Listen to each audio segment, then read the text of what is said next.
Olá, queridos. Meu nome é Heraldo Gabriel, sou pastor das Assembleias de Deus, do Ministério de Madureira. Moro na cidade de Santo Antônio de Padua, no estado do Rio de Janeiro. E esse é o nosso canal, Os Confins da Terra. Antes de nós gravarmos esse vídeo, volto a pedir a você, faça a sua inscrição nesse canal, se inscreva, nos ajude a levar essa palavra aos confins da terra. Compartilhe o vídeo, deixe o seu like, o seu joinha, acione o sino para receber os vídeos. Toda vez que gravarmos um vídeo, você tendo acionado o sininho, você recebe uma notificação. Vamos continuar falando acerca do Espírito Santo e vamos continuar como as línguas como evidência do batismo. Muitos ficam confusos quanto ao falar em línguas estranhas, porque não fazem a devida distinção entre o falar em línguas como evidência do batismo com o Espírito Santo e as línguas como um dos 9 dons do Espírito, enumerados em 1 Coríntios capítulo 12. Daqui a pouco nós vamos ver alguma coisa acerca disso tudo, tá? Mas enquanto isso não acontece, nós vamos continuar falando acerca das línguas como evidência. Por que línguas como evidência física do batismo? É uma pergunta que se faz e que muitos fazem. Alguns perguntam por que o povo pentecostal admite o falar em línguas como evidência física inicial do batismo no Espírito Santo, quando também houve línguas como de fogo e um som de um vento impetuoso no dia de Pentecostes. É verdade que as três coisas se manifestaram na mesma ocasião, mas, conforme registra o livro de Atos, somente o falar em outras línguas ocorreu outras vezes quando os primitivos cristãos receberam o batismo no Espírito Santo, em diferentes ocasiões e lugares. Podemos admitir que Deus tenha escolhido o falar em línguas como evidência inicial do batismo no Espírito Santo, tá? Nós encontramos a chave do segredo considerando o seguinte: o Espírito Santo é uma pessoa e uma das características físicas de uma pessoa ou de uma personalidade é a habilidade de falar. Línguas como evidências do batismo. As línguas como evidência do batismo com o Espírito Santo foram manifestadas nas seguintes ocasiões depois do Pentecostes. Atos 10, 44. Lembra dessa passagem? 10, 44, que fala o seguinte: e dizendo Pedro ainda estas palavras, caiu o Espírito Santo sobre todos que ouviam a palavra. Vamos até o 48. E os fiéis que eram da circuncisão, todos quantos tinham vindo com Pedro, maravilharam-se de que o dom do Espírito Santo se derramasse também sobre os gentios, porque os ouviram falar em línguas e glorificar a Deus. Respondeu então Pedro, sabe aquela resposta, né? Meio que pergunta. Pedro faz aquela pergunta, dando resposta: como podemos então recusar água para que não sejam batizados esses que receberam como nós o Espírito Santo? E mandou que fossem batizados, e os irmãos conhecem essa passagem. Então, queridos, isso aconteceu após o fato lá no cenáculo. Pessoas que não eram da circuncisão, traduzindo, pessoas não judeus, ímpios, receberam, caiu-lhes sobre eles o Espírito Santo e eles começaram a falar em línguas estranhas antes mesmo de serem batizados com o batismo para remissão de pecados, para arrependimento. E o que os apóstolos pensaram nesse momento, os companheiros de Pedro? Porque eles vinham seguindo um ensinamento. E de repente acontece isso.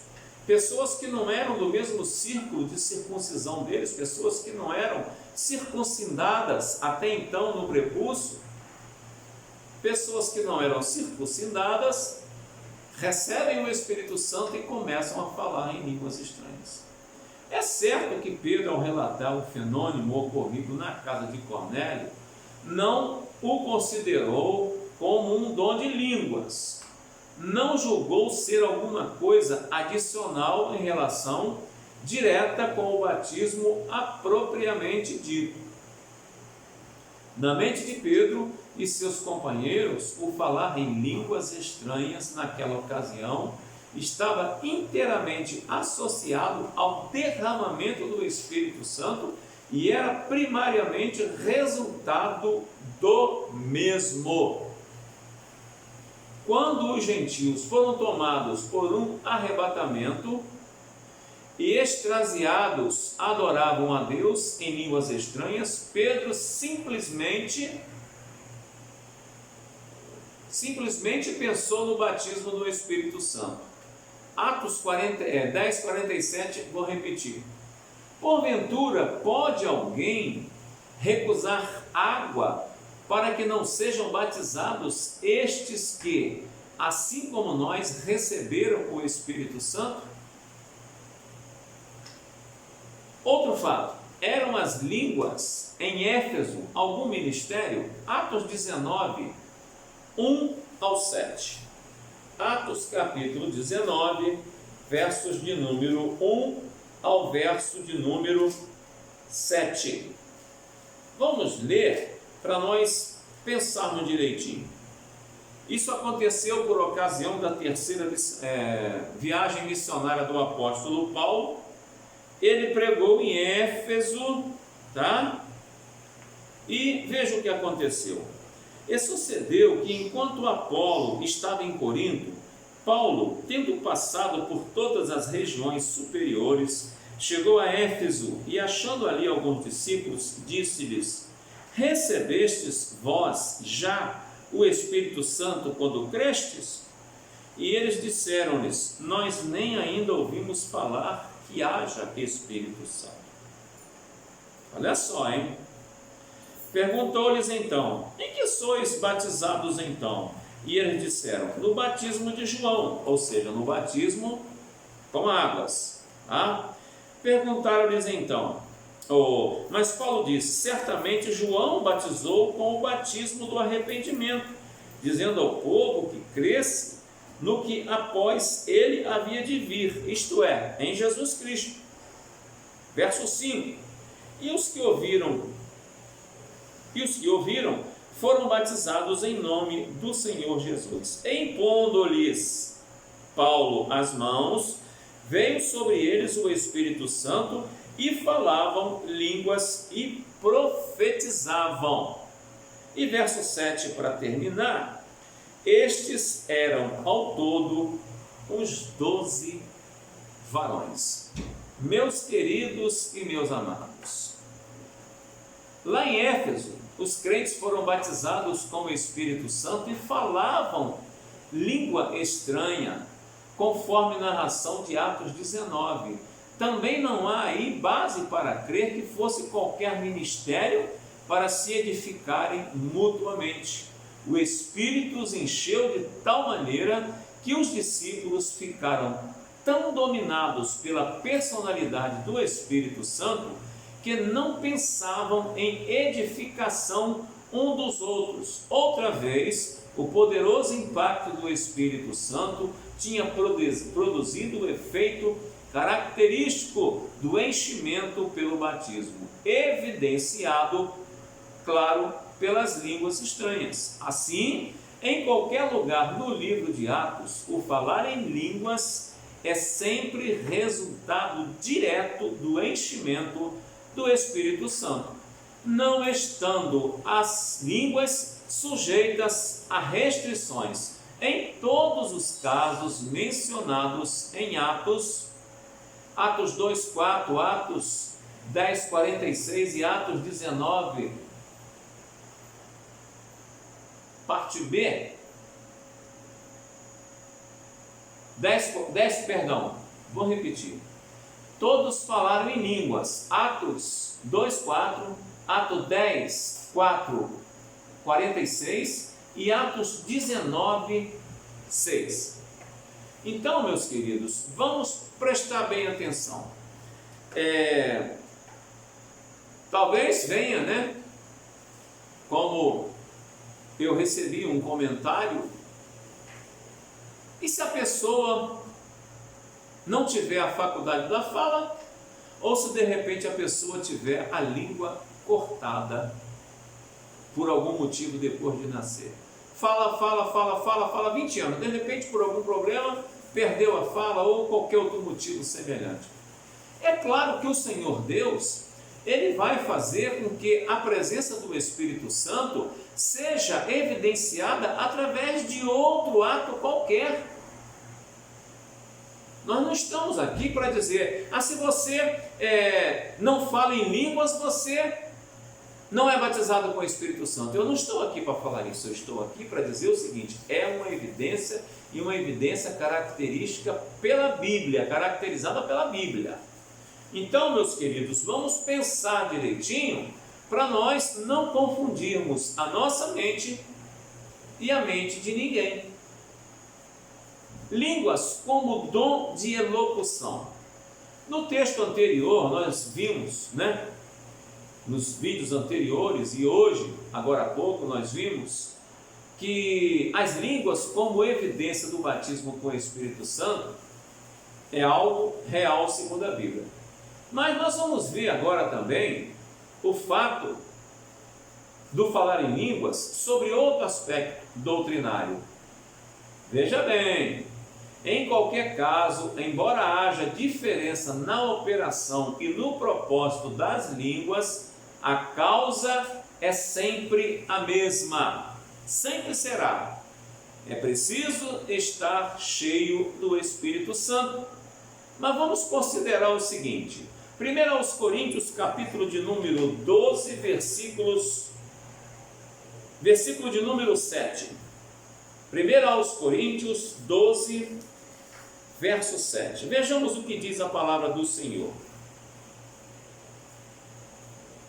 Mas a manifestação do Espírito é dada a cada um para o que for útil. Para o que for útil.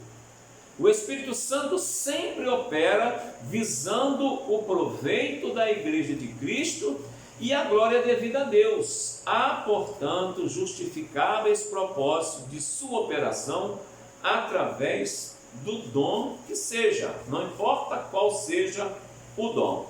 Primeiro, edificação individual. Paulo escreve o seguinte em 1 Coríntios 14, 2 a 4. 1 Coríntios 14, 2 a 4. Olha bem o que diz. Porque o que fala língua estranha não fala aos homens, senão a Deus, porque ninguém o entende, e em espírito fala de mistérios. Mas o que profetiza fala aos homens, para edificação, exortação e consolação. O que fala língua estranha edifica-se a si mesmo, mas o que profetiza edifica a igreja. Por esse motivo, o apóstolo diz o seguinte em 1 Coríntios 14, 5. Eu quisera que vós todos falasseis em outras línguas. É interessante. Eu vou repetir. E eu quero que todos vós faleis línguas estranhas, mas muito mais que profetizeis, porque o que profetiza é maior do que fala língua estranha, a não ser que também interprete, para que a igreja receba a devida edificação. Queridos, é um estudo muito pormenorizado, é um estudo um pouco complicado. São passagens que nós temos que consultar, pedir ao Espírito Santo que nos revele, que nos ajude, tá?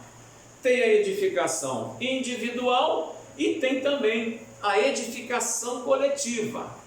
Nós vamos parar por aqui na edificação individual e eu quero, se Deus quiser, no próximo vídeo, continuar da onde nós paramos e falar agora sobre a edificação coletiva, ou seja, quem fala em línguas, não tendo intérprete, ele está edificando a si próprio. Mas existem também casos da edificação coletiva, da edificação da igreja.